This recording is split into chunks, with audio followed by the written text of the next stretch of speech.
So generally a student will submit an application online, and once we get that application, we'll invite the student in for an individual interview.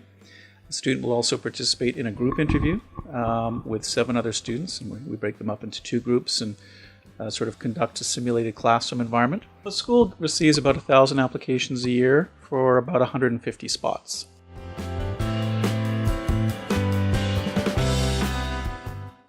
So it was actually pretty easy towards like the application process and the website. Everything's like fairly straightforward, and basically just like fill a form.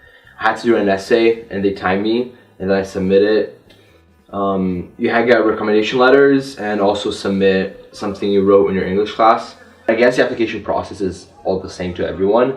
You gotta have a certain amount of like recommendation letters. They look at your marks, and you have an interview, and eventually the school just sees if like it's a fit for you, if it's not a fit, and of course like where do you come, who's your family. I guess the fact that my brother came here before also helps because they know who my family is, and they had my brother like staying here in Harper Hall and knowing some teachers, so that helps.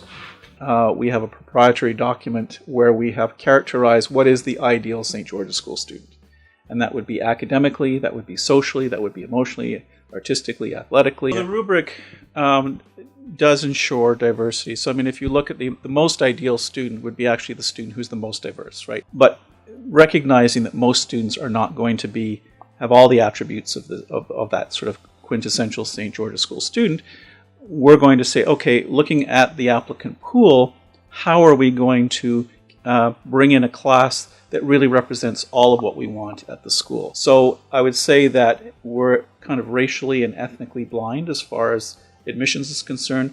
It really is about who are the most mission appropriate students.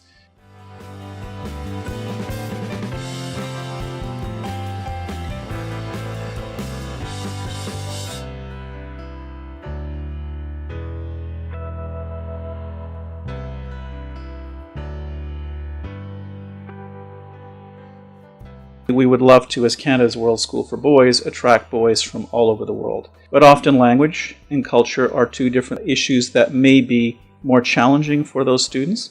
And so it's important that those students be in boarding. So the differences are not that we are taking a different caliber student, but we are recognizing that the students who are going to accept from around the world from boarding need the boarding experience in order for them to be able to function at St. George's School. Now, because St. George's School is recognized, as being an international class school, the numbers kind of settle the way that you want them to, and so you get mission appropriate students from all over the world.